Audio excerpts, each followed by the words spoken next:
एक पत्नी जो प्रेम में पूर्ण है, एक पति जो भ्रम में डूबा हुआ है और एक रिश्ता जो टूटने के बाद भी जुड़ा रहता है सिर्फ एक सूत्र से, प्रेम सूत्र। मुंशी प्रेमचंद्र की इस कालजयी कहानी को आज हम आपके सामने लेकर आए हैं। इसका नाम है प्रेम सूत्र। तो चलिए शुरू करते हैं। संसार में कुछ ऐसे मनुष्य भी होते हैं जिन्हें दूसरों के मुख से अपनी स्त्री की सौंदर्य प्रशंसा सुनकर उतना ही आनंद होता है जितनी अपनी कृति पे चर्चा सुनकर। पश्चिम सभ्यता के प्रसार के साथ ऐसे प्राणियों की संख्या बढ़ती जा रही है। पशुपतिनाथ वर्मा इन्हीं लोगों में से थे।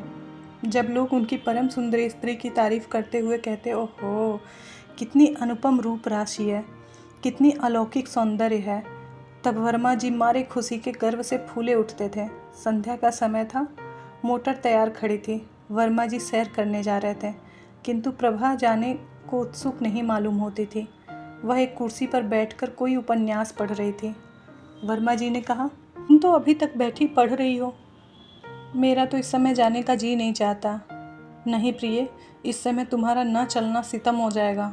मैं चाहता हूँ कि तुम्हारी इस मधुर छवि को घर से बाहर भी लोग देखें तो।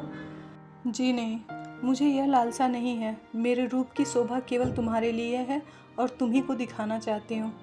नहीं, मैं इतना स्वार्थांध नहीं हूँ।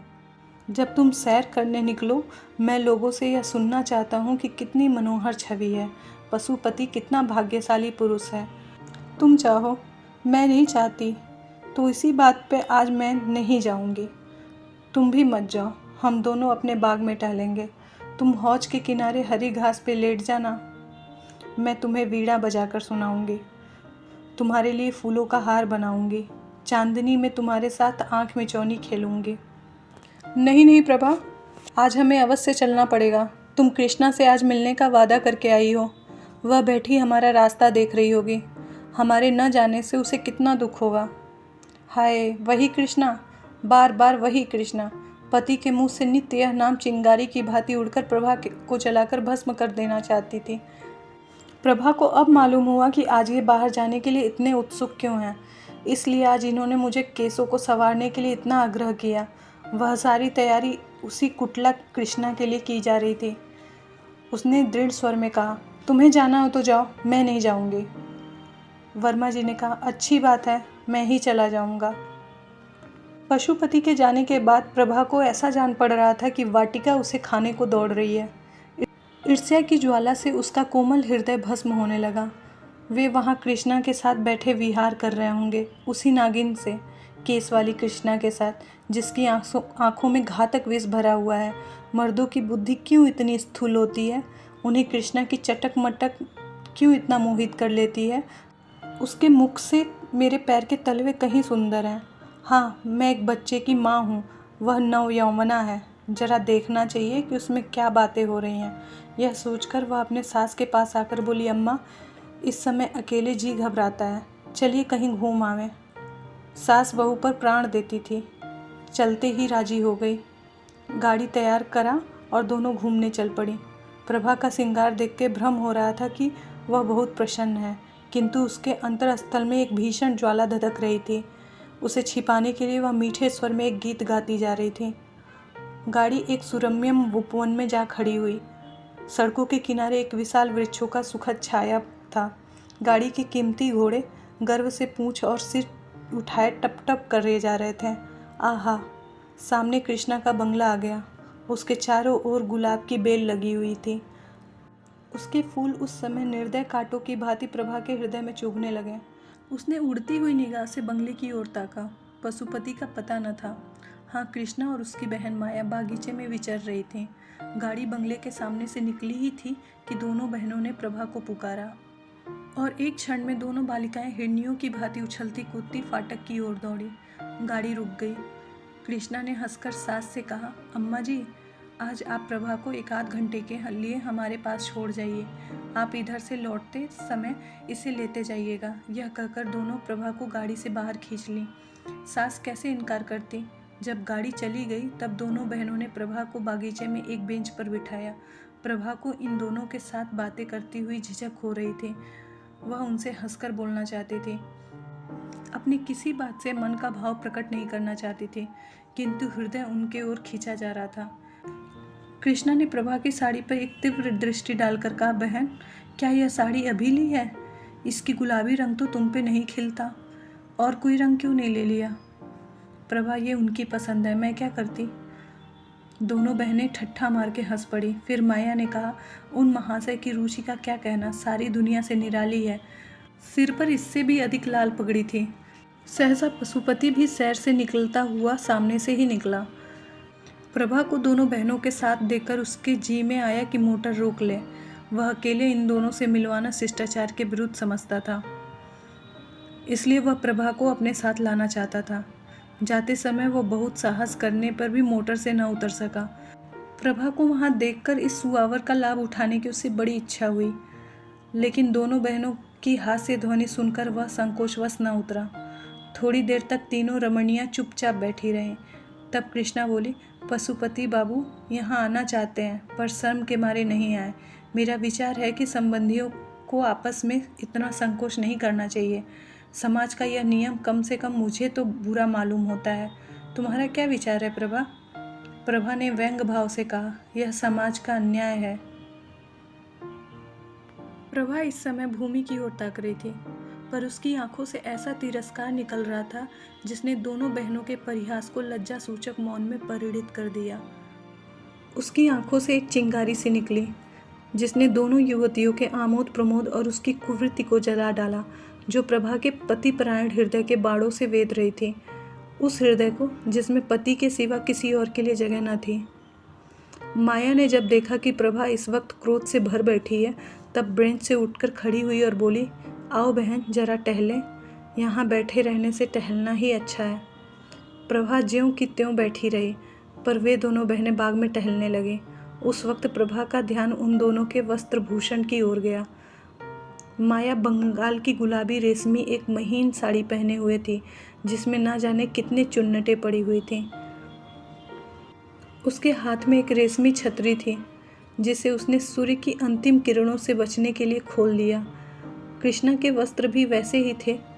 हाँ, उसकी साड़ी पीले रंग की थी और उसके घूंघर वाले बाल साड़ी के नीचे से निकलकर माथे और गाल पे लहरा रहे थे। प्रभा ने एक ही निगाह में ताड़ लिया कि इन दोनों युवतियों में किसी को उसके पति से प्रेम नहीं है। केवल आमोद लिप्सा से वशीभूत होकर वह स्वयं बदनाम होंगी और उसके सरल हृदय पति को बदनाम कर देंगी। उसने ठान लिया कि मैं अपने भ्रमर को इन विषाक्त पुष्पों से बचाऊंगी और चाहे जो कुछ भी हो उसे इनके ऊपर मडराने न दूंगी, क्योंकि यहाँ केवल रूप और बास है, रस का नाम नहीं। प्रभा लौटते ही उस कमरे में गई। उसकी लड़की शांति अपनी दाई की गोद में खेल रही थी। अपनी नन्ही जीती जागती गुड़िया की सूरत देखते ही प्रभा की आंखें सजल हो गईं। उसने मातृ स्नेह से विभोर होकर बालिका को गोद में उठा लिया, मानो किसी भयंकर पशु से उसकी रक्षा कर रही है। उस दुस्सह वेदना की दशा में उसके मुंह से यह सब निकल गया, बच्ची, तेरे बाप को लोग तुझसे छीनना चाहते हैं। हाय, तू अनाथ हो जाएगी। नहीं नहीं, मेरा बस चले तो मैं इस निर्बल हाथों से उन्हें बचाऊंगी। आज से प्रभा विषामत भावनाओं में मग्न रहने लगी।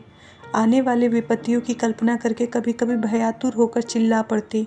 उसकी आंखों से विपत्ति की तस्वीर खिंच जाती, जो उसकी ओर कदम बढ़ाए चली आती थी। पर उस बालिका की तोतली बातों और उसकी आंखों की निशंक ज्योति प्रभा के विकल हृदय को शांत कर देती। वह लड़की को गोद में उठा लेती और मधुर हास्य छवि को बालिका के पतले पतले गुलाबी ओठों से खेलती होती। ग्रीष्मकाल की चांदनी रात, सप्तमी का चांद प्रकृति पर अपना मंद शीतल प्रकाश डाल रहा था। पशुपति मौल सिरी की एक डाली हाथ में पकड़े और तने से चिपटा हुआ माया के कमरे की ओर टकटकी लगाए ताक रहा था। कमरे का द्वार खुला हुआ था और शांत निशा में रेशमी साड़ियों की सरसराहट के साथ दो रमणियों की मधुर हास्य ध्वनि मिलकर पशुपति के कानों तक पहुँचते पहुँचते आकाश में विलीन हो जाती थी। एकाएक दोनों बहनें कमरे से निकली और उसी की ओर चल पड़ी जहाँ पशुपति खड़ा था। तब दोनों उस वृक्ष के पास जाके पहुँची और पशुपति की परछाई देखकर कृष्णा चौंक पड़ी और बोली, हे बहन, ये क्या है? पशुपति वृक्ष के नीचे से आकर सामने खड़ा हो गया। कृष्णा उन्हें पहचान गई और कठोर स्वर में बोली, आप यहाँ क्या करते हैं? बतलाइए, यहाँ आपका क्या काम है? बोलिए जल्दी। पशुपति की सिट्टी पिट्टी गुम हो गई। इस अवसर के लिए उसने जो प्रेम वाक्य रटे थे सब विस्मृत हो गए। संशय होकर बोला, कुछ नहीं प्रिय, आज संध्या के समय जब अपने मकान के सामने से मैं जा रहा था तब मैंने आपको और आपकी बहन को कहते सुना था कि आज रात में आप इस वृक्ष के नीचे बैठकर चांदनी का आनंद उठाएंगे। मैं भी आपसे कुछ कहने के लिए, आपके चरणों पर अपना समर्पित करने के लिए। यह सुनते ही कृष्णा की आंखों से चंचल ज्वाला सी निकली और उसके ओठों पर एक व्यंग्यपूर्ण हंसी की झलक दिखाई दी। बोली, महाशय, आप तो आज एक विचित्र अभिनय करने लगे। कृपया करके पैरों पर उठिए और कुछ कहना चाहते हो तो जल्द कह डालिए, और जितने आंसू गिराने हो 1 सेकंड में गिरा दीजिए। मैं रुक रुक कर और घिघिया कर बातें करने वालों को पसंद नहीं करती। हाँ, एक और बात, बातों में रोना साथ साथ ना हो। कहिए क्या कहना चाहते हैं, आप न कहेंगे? लीजिए, समय बीत गया, मैं जाती हूँ। कृष्णा वहाँ से चल दी। माया भी उसके साथ ही चली गई। पशुपति एक क्षण तक वहाँ खड़ा रहा, फिर वह भी उनके पीछे पीछे चला, मानो वह सुई जो चुंबक के आकर्षण में अपने आप ही खींचा चला जाता है। सहसा कृष्णा रुक गई और बोली, सुनिए पशुपति बाबू, आज संध्या के समय प्रभा की बातों से मालूम हो गया कि उन्हें आपका और मेरा मिलना जुलना बिल्कुल नहीं भाता। पशुपति, प्रभा की तो आप चर्चा ही छोड़ दीजिए। कृष्णा, क्यों छोड़ दूँ? वह आपकी स्त्री नहीं है? आप इस समय उसे घर में अकेली छोड़कर मुझसे क्या कहने के लिए आए हैं? यही कि उसकी चर्चा न करूं? जी नहीं, यह कहने के लिए कि अब विराहग्नि सही नहीं जाती। कृष्णा ने ठट्ठा मारकर कहा, आप तो इस कला में बहुत निपुण जान पड़ते हैं। प्रेम, समर्पण, विराहग्नि, यह शब्द आपने कहाँ से सीखे?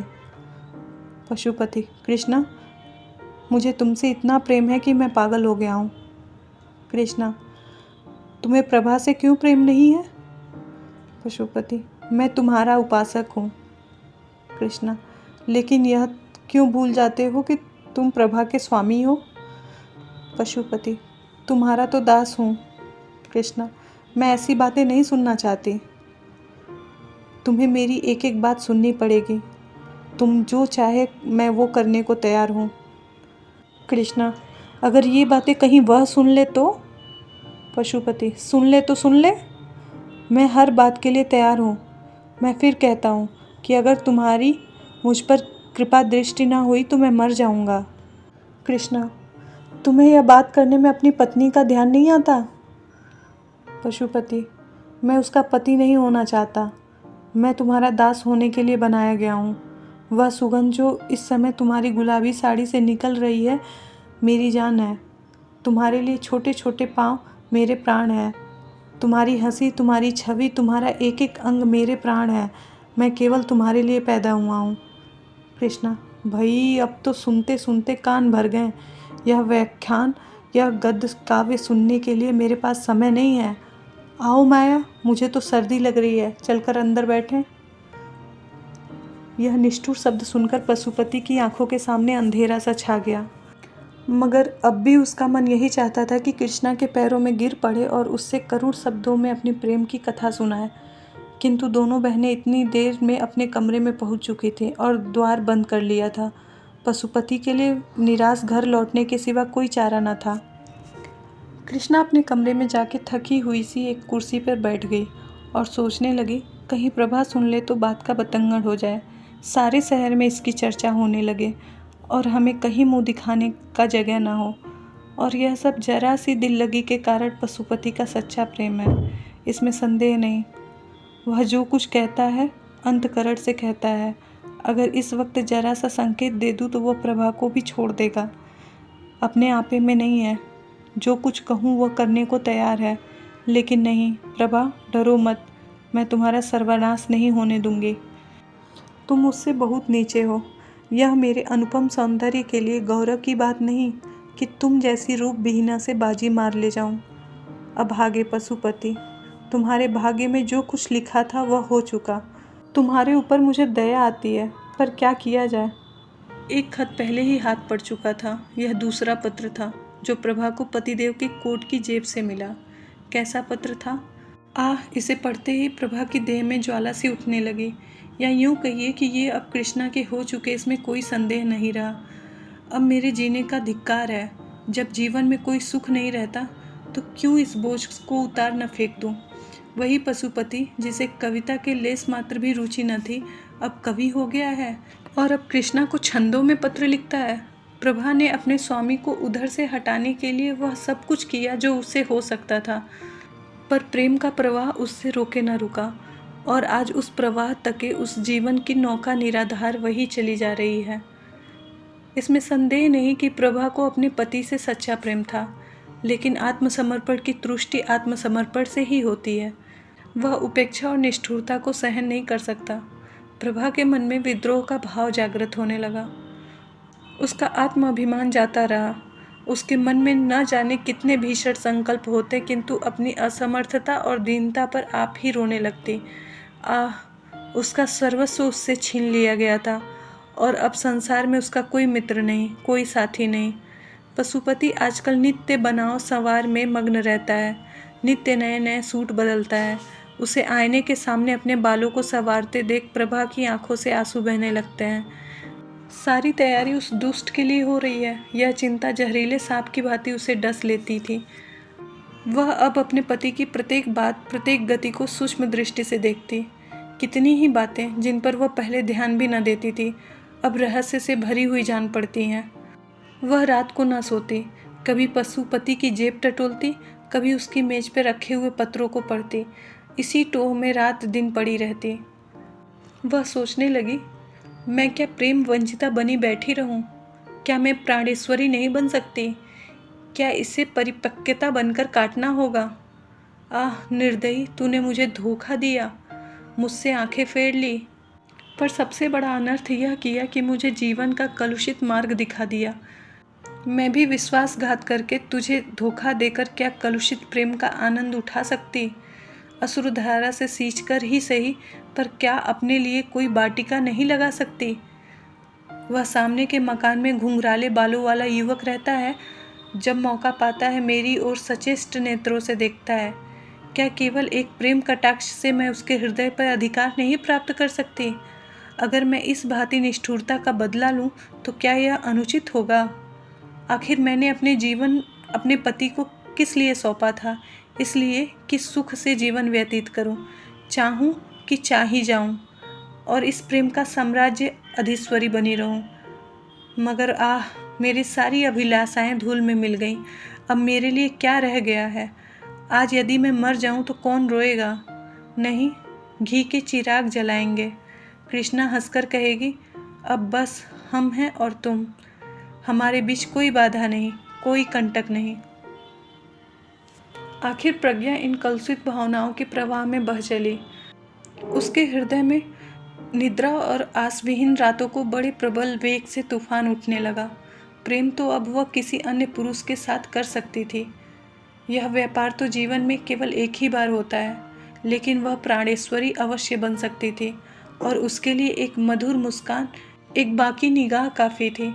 और जब वह किसी की प्रेमिका हो जाएगी तो यह विचार कि मेरे पति को उसकी बेवफाई का बदला ले लिया कितना आनंदप्रद होगा। तब वह उसके मुख की ओर कितने गर्व से, कितने संतोष और कितने उल्लास से देखेगी। संध्या का समय था। पशुपति सैर करने गया था। प्रभा कोठे पे चढ़ गई और सामने वाले मकान की ओर देखा। घुंघराले बालों वाला युवक उसकी कोठे की ओर ताक रहा था। प्रभा ने आज पहली बार उस युवक की ओर मुस्कुरा कर देखा। युवक भी मुस्कुराया और अपनी गर्दन झुकाकर मानो यह संकेत किया कि आपकी प्रेम दृष्टि का भिखारी हूँ। प्रभा ने गर्व से भरी हुई दृष्टि इधर उधर दौड़ाई, मानो कि वह पशुपति से कहना चाहती थी, तुम उस उल्टा के पैरों में पड़ते हो और समझते हो कि मेरे हृदय को चोट नहीं लगती। लो, तुम भी देखो, अपने हृदय पे चोट न लगने दो। तुम उसे प्यार करो, मैं इससे हंसू बोलूं। क्यों, यह अच्छा नहीं लगता? इस दृश्य को शांत चित्त से नहीं देख सकते हो? क्यों, रक्त खौलने लगता है? मैं वही तो कर रही हूँ जो तुम कर रहे हो। यदि पशुपति को ज्ञात हो जाता है कि मेरी निष्ठुरता ने इस सती के हृदय की कितनी काया पलट कर दी है, तो उसे अपने कृत्य पे पश्चाताप न होता। क्या वह अपने किए पे लज्जित न होता? प्रभा ने उस युवक को इशारे में कहा, आज हम और तुम पूर्व वाले मैदान में मिलेंगे, और कोठे के नीचे उतर आई। प्रभा के हृदय में इस समय वही उत्सुकता थी जिसमें प्रतिकार का आनंद मिश्रित था। वह अपने कमरे में जाकर अपने चुने हुए आभूषणों को पहनने लगी। एक क्षण में वह एक फलसाई रंग की रेशमी साड़ी पहन के कमरे से निकली और बाहर जाना ही चाहती थी कि शांता ने पुकारा, अम्मा जी, आप कहाँ जा रही हैं? मैं भी आपके साथ चलूँगी। प्रभा ने झट से बालिका को गोद में उठा लिया और उसे छाती से लगाते हुए अपने विचारों को पलट दी। उस बाल नेत्रों में उसके प्रति इतनी असीम विश्वास, इतना सरल स्नेह, इतना पवित्र प्रेम झलक रहा था। उसे उस समय माता का कर्तव्य याद आया। क्या उसकी प्रेम आकांक्षा उसके वात्सल्य भाव को कुचल देगी? क्या वह प्रतिकार प्रबल इच्छा अपने मातृक कर्तव्य का बलिदान कर देगी? क्या वह अपने क्षणिक सुख के लिए उस बालिका का भविष्य, उसका जीवन धूल में मिला देगी? प्रभा की आंखों से आंसू के 2 बूंद गिर पड़े। उसने कहा, नहीं, कदापि नहीं। मैं अपनी प्यारी बच्ची के लिए सब कुछ सह सकती हूँ। 1 महीना गुजर गया। प्रभा अपनी चिंताओं को भूल जाने की चेष्टा करती रहती थी, पर पशुपति नित्य किसी न किसी बहाने से कृष्णा की चर्चा किया करता था। कभी कभी हंसकर कहता, प्रभा, अगर तुम्हारी अनुमति हो तो मैं कृष्णा से विवाह कर लूँ। प्रभा इसके जवाब में रोने के सिवा और क्या कर सकती थी। आखिर एक दिन पशुपति ने उसे विनयपूर्ण शब्दों में कहा, प्रभा, उस रमणी की छवि मेरी आंखों से नहीं उतरती। उसने मुझे कहीं का नहीं रखा। यह कहकर उसने कई बार अपना माथा ठोका। प्रभा का हृदय करुणा से द्रवित हो उठा। उसका हृदय उस रोगी की तरह था जो जानता हो कि मौत उसके सिर पर खेल रही है, पर फिर भी उसे जीवन लालसा दिन पर दिन बढ़ती जा रही हो। प्रभा इन सारी बातों पर भी अपने पति से प्रेम करती थी और स्त्री सुलभ स्वभाव के अनुसार कोई बहाना खोजती थी कि उसके अपराधों को भूल जाए और उसे क्षमा कर दे। एक दिन पशुपति बड़ी रात गए घर आया और रात भर नींद में कृष्णा कृष्णा कह के बर्राता रहा। प्रभा अपने प्रियतम का यह आर्तनाद सुनी और चुपके चुपके सारी रात रोई, बस रोई। प्रातःकाल वह पशुपति के लिए एक दूध का प्याला लिए खड़ी थी कि वह उससे पैर पे गिर पड़ा और बोला, प्रभा, मेरी तुमसे एक विनय है। तुम मेरी रक्षा कर सकती हो, नहीं तो मैं मर जाऊंगा। मैं जानता हूँ कि यह सुनकर तुम्हें बहुत कष्ट होगा, लेकिन मुझ पर दया करो। मैं तुम्हारी इस कृपा को कभी नहीं भूलूंगा। मुझ पर दया करो। प्रभा कांपने लगी। पशुपति कहना क्या चाहता है, यह उसका दिल साफ बता रहा था। फिर भी वह भयभीत होकर पीछे हट गई और दूध का प्याला मेज पर रखकर अपने पीले मुख को कांपते हुए हाथों से छिपा लिया।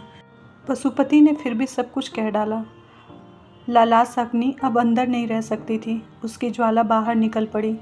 तात्पर्य यह था कि पशुपति ने कृष्णा के साथ विवाह करने का निश्चय कर लिया था। वह उसे दूसरे घर में रखेगा और प्रभा के यहाँ 2 रात और 1 रात उसके यहाँ रहेगा। यह बातें सुनकर प्रभा रोई नहीं, वरन स्तंभित होकर खड़ी रह गई। उसे ऐसा मालूम हुआ कि उसके गले में कोई चीज़ अटकी हुई है और वह सांस नहीं ले सकती। पशुपति ने फिर कहा, प्रभा, तुम नहीं जानती कि जितना प्रेम तुमसे मुझे आज है उतना पहले कभी नहीं था। मैं तुमसे अलग नहीं हो सकता। मैं जीवन प्रयत्न तुम्हें इसी भांति प्रेम करता रहूँगा, पर कृष्णा मुझे मार डालेगी। केवल तुम ही मेरी रक्षा कर सकती हो। मुझे उसके हाथ मत छोड़ो प्रिय। अभागिनी प्रभा, तुझसे पूछ पूछ कर तेरी गर्दन पर छुरी चलाई जा रही है। तू गर्दन झुका देगी या आत्मगौरव से सिर उठाकर कहेगी, मैं यह प्रस्ताव नहीं सुन सकती। प्रभा इन बातों में एक भी न की। वह अचेत होकर भूमि पर गिर पड़ी। जब होश आया कहने लगी, बहुत अच्छा, तुम्हारी जैसी इच्छा, लेकिन मुझे छोड़ दो। मैं अपनी माँ के घर जाऊँगी। मेरी शांता मुझे दे दो। यह कहकर वह रोती हुई वहाँ से शांता को लेकर चली गई और उसे गोद में लेकर कमरे से बाहर निकली। पशुपति लज्जा और गलानी से सिर झुकाए उसके पीछे पीछे आता रहा और कहता रहा, जैसी तुम्हारी इच्छा हो प्रभा, वह करो।